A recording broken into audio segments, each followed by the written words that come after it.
This is an absolute shambles by David Sullivan. Now, all season, the players have underperformed. David Moyes has been horrific. We know that. We've discussed that. We will discuss that. But right now, what we're seeing from our chairman is it's incredible. It is absolutely... The incompetency right now of David Sullivan is infuriating. I was ready to say I can't believe it. I actually can. I think that's the worst thing. I can believe it. It's almost expected at this point. What's the worst thing a chairman can do? David Sullivan will do it. Now, as Gonzo covered this morning, yesterday the reports were contrasting. Some reports were suggesting that David Moyes had to win tomorrow against Fulham in order to keep his job, and others were suggesting it's a must not lose. A draw would be okay. But regardless, the pressure was on David Moyes for our game against Fulham tomorrow. Jacob Steinberg, who we know is a reliable journalist when it comes to West Ham news, this afternoon has provided an update, and it says David Moyes could be sacked if West Ham lose to Fulham tomorrow. But he does reiterate in the article, that that's not guaranteed. We could lose tomorrow and Moyes could still retain his job because there's no obvious replacement. Now, I know you're probably thinking, I'm sure I've heard this video about 3 or 4 times this season. That's the worst thing about it. We're just going over the same thing again. It's a horrible cycle. We'll win a game, we'll lose a game, pressure's on, and then he'll just do enough to keep bobbing along. And it feels a bit like that tomorrow, that if we get a draw, he'll just bob along to the next game. It is infuriating. The lack of leadership and, I say knowledge, just... we're not even asking David Sullivan at this point to go find the best upcoming manager in European football. We're not even asking for that at the minute. We're just asking for somebody that can win 3 games in 10 to keep us in the Premier League for next season. That's all we're asking for. I don't think it's much. We're just asking for a bit of leadership from the chairman at West Ham United right now. And what we're getting is the complete opposite. It is horrific. The prospect that we could lose tomorrow against Fulham and Moyes retains his job for another week because there's no obvious replacement. I don't get it. I don't get it at this point. We heard these excuses months ago. There's no obvious replacement. You would think the penny would drop somewhere, which is I need to go and discover who we could bring in to replace David Moyes. He's had months. This hasn't sprung upon him. It's not like we've been doing all right all season, then suddenly since January we've just lost every single game and it's, oh, hang on a minute, I've only had 2 months notice of this. It's not. Since August we've been poor. I mean, you can go back to last season as well, but let's just give Sullivan the small benefit of the doubt here. That World Cup period, spend that time as a chairman to go out there and work out who you could maybe get in to replace David Moyes should he not be able to turn it around. Sullivan decided to stick by David Moyes. I didn't agree with it, but fine. But at least spend that time as a chairman to plan in case the manager, who was already under pressure, was unable to turn it around. He's done nothing. He's just completely ignored everything. And we're getting to this point now where we're running out of time, we're running out of games, and he's sat there going, there's no obvious replacement. To you, there's no obvious replacement to you, David Sullivan, but to the rest of us. And the fact is, there's people watching this right now who'd be able to pick out loads of potential managers for West Ham. And it's quite concerning that the average fan on the terrace has better knowledge than our chairman when it comes to potential replacements for David Moyes. There's some names that's been floated around in the last 24 or 48 hours as well as potential caretaker options should we dismiss David Moyes. And I'll tell you what, it's the most David Sullivan thing ever. Honestly, we'll go through them in a second. Before we do, I realise I'm a bit ranty because I've literally just read the article and I'm annoyed about it. In the description of this video, I've put a link to our Patreon. Not to go subscribe. Well, you can go subscribe, but it's actually an article. It's a post. It's a post over there. I've done a video about the under-18s. Under-18s won 6-1 last night. Fantastic performance. Fantastic result. They're into the final. Mubama got a hat-trick. Anyway, I've done a video speaking about that. So if you want a bit of positivity, you can go and view it. Even if you're not a patron, it's free for everybody to go look at. Just click the link, it'll load it up, and then the video will be there. You can watch it. So if you want a little bit of positivity, head on over there. Great win for them last night. I just wanted to put that in the middle of this video before we get back to the David Sullivan thing. Now, in the last 24 hours, before reading Jacob's article, I was sort of thinking, if we draw, he's going to keep his job. And I thought, this is not good. It should be a must-win or you're out kind of thing. And now I know what you're saying. Hang on, he shouldn't even have... I get it. He shouldn't have the job. I get it. But he does. So what's the next best thing? It must be a must-win for David Moyes. The pressure should be on. He should have been dragged into that office Thursday morning and said, you win against Fulham or you're gone. Simple as that. But that's not happened. And it got, sort of, like you said, it got watered down into a must not lose. That's no use to anyone, is it? What good does that do? A point. That's not good enough for us in the league table. I mean, it might be. We could draw and still stay up. We could do, right? But we're running out of games, and we're running out of games fast here. Jacob's article, we could lose and he could still retain his job. Now, we've got Arsenal next weekend. I know we've got the European game, but I think we could lose that and it wouldn't impact David Moyes' future. I think it's just the league games. But even that, I mean, does it? We're equal points with 18. We were in the bottom 3 before the Southampton game. I'm not even sure the league impacts David Moyes' future at this point. I don't even know what does. What does impact David Moyes' future? Well, I guess David Sullivan's stumbling on an obvious replacement, perhaps. But apart from that, there's nothing. I don't know what he has to do in order to lose his job at this point.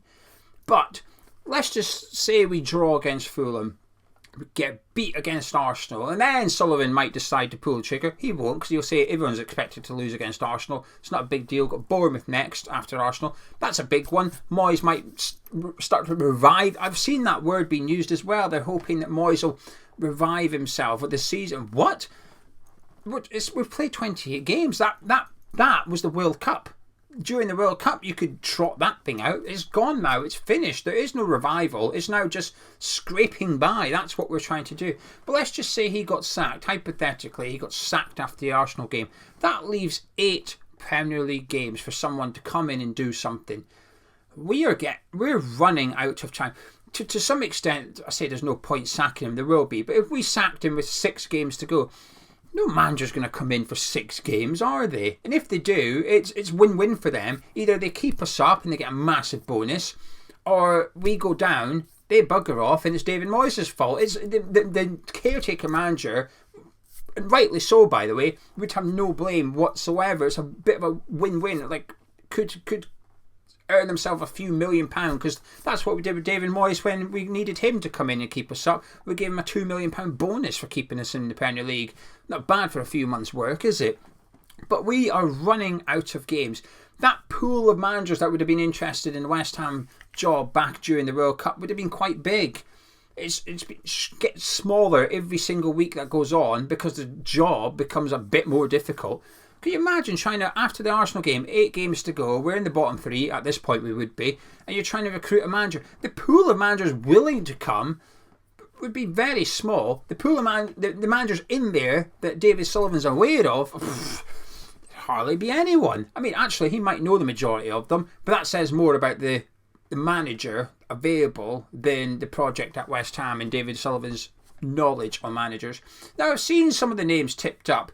Jacob Steinberg mentioned that there's a bit of an interest in Brendan Rodgers. Well, I'll tell you what, you go get Rodgers now, he might be interested. You wait a few games and suddenly even he might be thinking, I'm not sure about this one. He mentioned Graham Potter, but that would be a summer thing.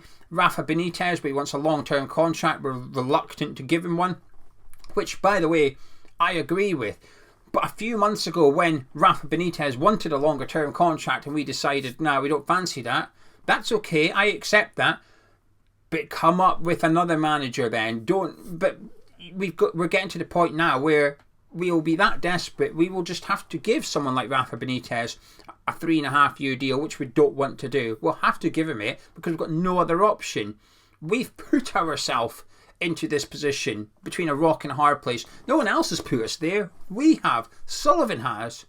Moyes has. But Sullivan has, through his actions, which is retaining David Moyes and constantly giving him chance after chance after chance, and the same thing happens again.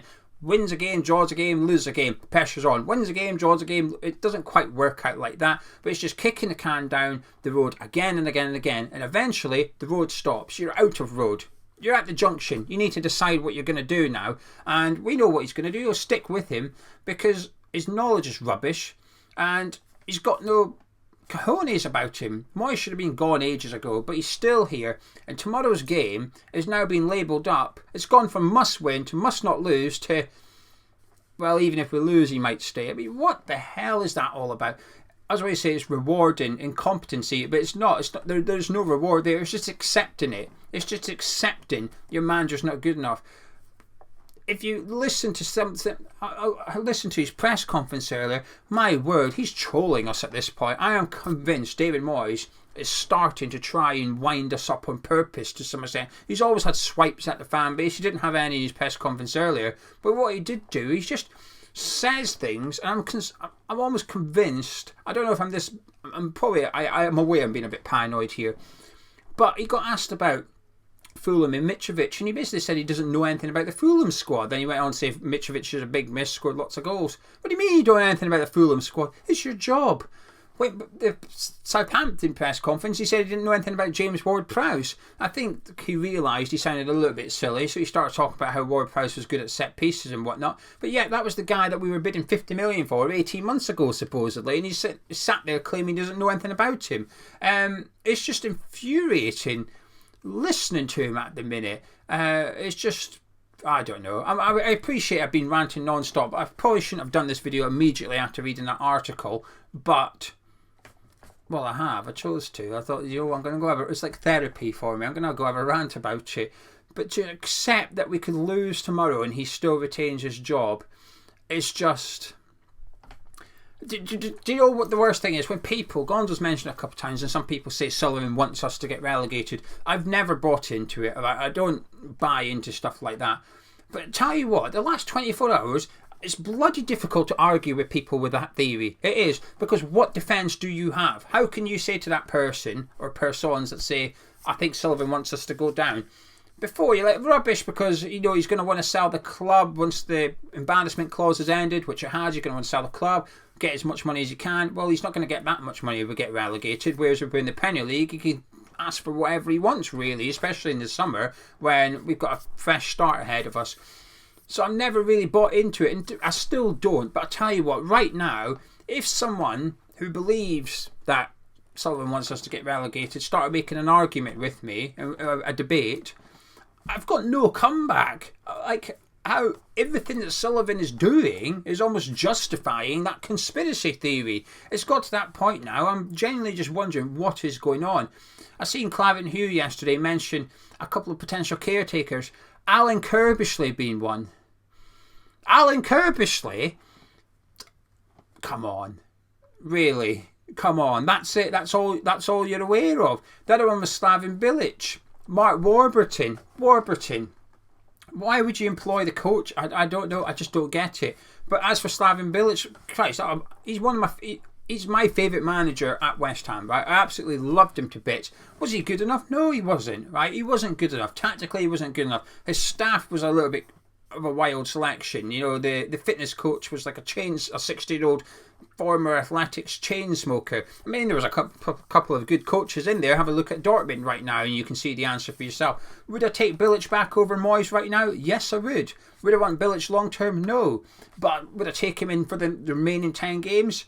Probably, because I'm that desperate now. And I think at least he'd attack bloody games. He'd try and score goals. We'd concede 3 a game, but hopefully he can score 4 and that would keep us up, kind of thing. It would be wild, but at least it'd be something.